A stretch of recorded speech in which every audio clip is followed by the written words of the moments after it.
Alors pourquoi, à mon avis, on n'est plus dans une correction, on est rentré dans un marché baissier? Alors, tout simplement parce que ici, vous voyez en jaune, c'était la moyenne mobile à 20 jours.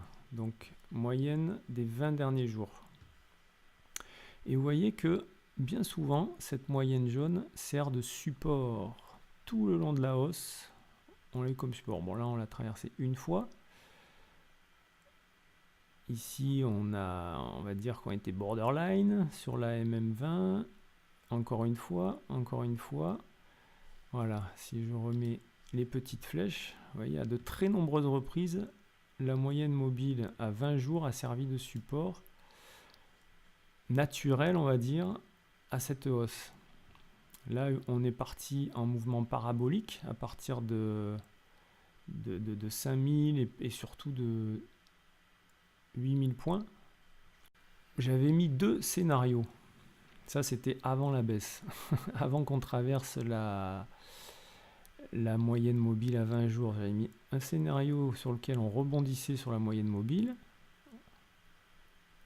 pour sortir du petit triangle de consolidation qui était un triangle, on va dire, de consolidation naturelle après une telle hausse, et donc on serait sorti par le haut. Malheureusement, c'est pas cette option qui a été choisie. On est parti sur l'option basse, c'est-à-dire que donc on a traversé la moyenne mobile à 20 jours. Ici, on peut s'attendre à un rebond.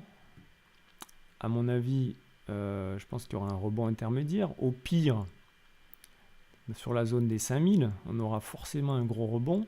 On devrait aller retester la moyenne mobile à 20 jours dans ces eaux-là, autour des 10 000 points, pour ensuite entamer une nouvelle vague de baisse. Voilà. Et donc ça, il faut s'y attendre. Alors, c'est pas sûr. Rien n'est jamais sûr de toute façon sur le marché. Et c'est pour ça qu'il faut se préparer, c'est pour ça qu'il faut avoir un plan. Donc là, je vais essayer, même si je ne suis pas un professionnel, je suis un particulier. J'ai vécu la bulle sur les technos en 2000. Voilà, je l'ai subi, on va dire, bien que grâce à un livre que je vous mettrai dans la description d'ailleurs, hein, grâce à un livre, j'ai pu bien sauver les meubles par rapport à la majorité des investisseurs de l'époque qui se sont fait complètement cramer. Et donc là, moi ce qui m'embête à chaque fois, c'est que ça arrive toujours aux petits, toujours aux nouveaux. Donc là, j'aimerais t'expliquer juste un petit truc pour le cas où, effectivement, on soit rentré dans un marché baissier comme en 2014. Voilà, sur un an. Alors là, j'espère que ça ne durera pas aussi longtemps, mais bon, sait-on jamais. Il faut s'attendre à tout, hein. Donc, dans le cas où vous soyez trop investi, parce que si on panique en général, tout ce que je vois sur Internet, tous les gens qui paniquent, c'est parce qu'ils sont trop investis. S'ils étaient un tout petit peu investis et qu'ils avaient confiance dans les valeurs dans lesquelles ils ont investi, c'est-à-dire si c'était des investisseurs long terme et qu'ils avaient investi au bon moment, c'est-à-dire dans cette zone-là, là c'était le bon moment. Voilà, on va dire pour être voilà, sûr qu'on soit sorti de la baisse, on va dire que voilà, là c'était le bon moment pour investir. Effectivement, là vous pourriez conserver sans stress, sans aucun stress. Donc déjà, il faut voir, est-ce que vous êtes un investisseur à long terme? Est-ce que vous êtes un trader? Il y a plein de choses à déterminer comme ça avant même de rentrer sur le marché, parce qu'il y a différentes stratégies. Soit on est un investisseur long terme, et à ce moment-là, on peut subir sans problème une baisse même de 80%, pourquoi pas? Et même pourquoi pas 90%? Je veux dire, si on revient ici, là, on aura eu une baisse de 90%, si je ne m'abuse. On va vérifier ça. Ouais, c'est ça. Voilà, et 2000 points, pourquoi pas, ça peut arriver. Ça se fera pas en 2 jours, on a le temps de se retourner, c'est pour ça qu'il ne faut pas paniquer, il ne faut pas vendre comme malheureusement le font tous les petits porteurs. Il ne faut pas vendre dans la panique, parce que quand il y a une panique, il y a toujours un rebond. Et il faut vendre sur le rebond. Voilà.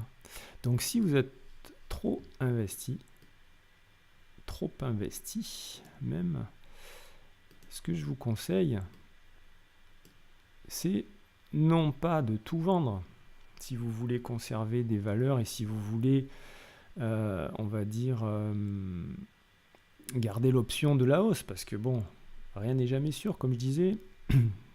Peut-être que la correction va être finie beaucoup plus rapidement. En tout cas, pour l'instant, ça n'en prend pas le chemin. Donc, plutôt que vendre au creux de la vague dans la panique, attendez le rebond. Et à ce moment-là, pourquoi pas vendre une petite partie de votre portefeuille? Pourquoi? Tout simplement, même si vous êtes en perte, même si vous avez acheté ici, la pire des choses, acheter dans le FOMO, le fear of missing out, la peur de manquer une opportunité. Voilà, vous avez acheté vraiment au plus haut. Ou alors, voilà, il y a eu une petite baisse et vous êtes dit, voilà, c'est là qu'il faut rentrer, ça ne baissera plus jamais. Et vous êtes pris la grosse baisse dans les dents. Donc si c'est arrivé, pourquoi pas prendre une petite perte ici sur une partie de votre portefeuille, histoire d'avoir du cash. Et moi je conseille d'avoir au moins 30% de cash vu la configuration. Pour avoir du cash pour acheter tout simplement plus bas. Donc ici on a un beau support. On a un beau support également ici. Voilà. Autour des 3000. Qui peut aller jusqu'à 2000. Je sais, ça peut faire peur, ça peut donner le vertige. C'est le monde des cryptos, donc il faut s'accrocher. Mais il faut surtout avoir un plan auquel on se tient. Ça, c'est vraiment hyper important. Donc, ayez un plan. Dites-vous, voilà, j'investis pour le long terme. À long terme, le Bitcoin et les cryptos sont haussiers, on est d'accord.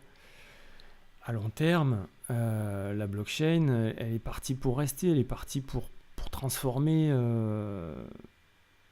on va dire transformer à peu près tous les domaines possibles et imaginables. Je suis certain qu'on n'a pas encore tout imaginé, mais voilà, tout va être tokenisé dans les années à venir. Peut-être qu'un jour on tokenisera nos animaux de compagnie, j'en sais rien. Mais il y a de fortes chances que ça se passe comme ça. Donc, soit vous gardez, vous conservez, mais ne vendez pas au plus bas. Si vous voulez pouvoir acheter plus bas et faire le plein comme les vrais investisseurs, à ce moment-là, comme je vous disais, n'hésitez pas à vendre une petite partie ici de vos précieux tokens, de vos précieux coins, et de vous fixer des objectifs cohérents. Voilà.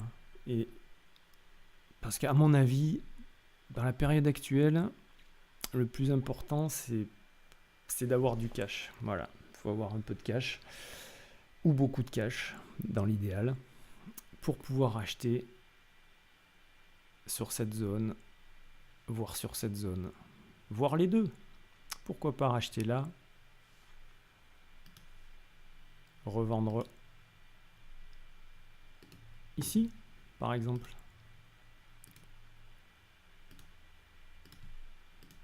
Voilà. Ça, c'est une option, mais avec des montants raisonnables, voilà, qui ne vous feront pas paniquer si jamais, au lieu de stopper sur ce support, le marché stoppe, on va dire, ici. Voilà, faut pas que ça vous fasse paniquer, il ne faut pas que ça vous fasse perdre de l'argent. En tout cas, il y a une certitude, c'est que quand il y a un excès à la baisse, il y a toujours une réaction. Je veux dire, c'est comme quand on tend un ressort. Au plus on tend le ressort, au plus la réaction est violente, en fait. Et en achetant comme ça sur des points stratégiques et en vendant sur des supports stratégiques et en vendant sur des résistances stratégiques, c'est assez facile, je dirais, de faire entre 25 et d'arriver de faire 100%. Voilà, moi, toutes ces... Alors, pas toutes, hein, mais on va dire une sur deux, j'ai réussi à la prendre. Donc, c'est rarement au plus bas, bien sûr. C'est rarement là où j'ai mis la flèche. En général, c'est un petit peu plus haut. C'est soit trop tôt, soit légèrement trop tard. Ça n'est jamais au plus bas, mais peu importe. Peu importe, puisque quand on regarde les hausses qui s'opèrent juste derrière, voilà, là sur le Bitcoin, on a du 30%. Donc ça veut dire que sur des altcoins, on va avoir du 50, du 100% des fois. Et ça permet de toujours avoir du cash dans son porte-monnaie. Et c'est hyper important. Voilà, tout peut arriver en fait. On est dans un espèce de Far West, là. Il n'y a pas de régulation. Vous pouvez avoir des baisses drastiques. Mais après la baisse, il y aura toujours une hausse. Et après la hausse, il y aura toujours une baisse. C'est comme ça. Et il faut, je le répète, avoir en tête une chose, c'est que si vous paniquez, si vous stressez, c'est qu'il y a un souci dans votre plan d'investissement, dans votre plan de trade. C'est pour ça que je vous conseille toujours d'avoir du cash. Et c'est pour ça que si vous êtes trop investi, voilà, cette zone-là me semble assez indiquée pour récupérer un peu de cash au cas où on ait une nouvelle jambe de baisse. Si on repart à la hausse, tant mieux, je demande que ça. Mais c'est pas sûr. Objectivement, j'en mettrai pas ma main à couper.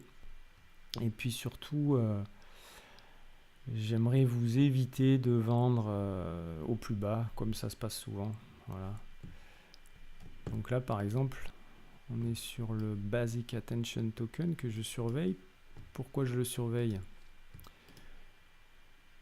Tout simplement parce qu'on arrive sur la moyenne mobile à 150 jours, qui en général est un bon support, et on arrive sur une ancienne zone de résistance importante.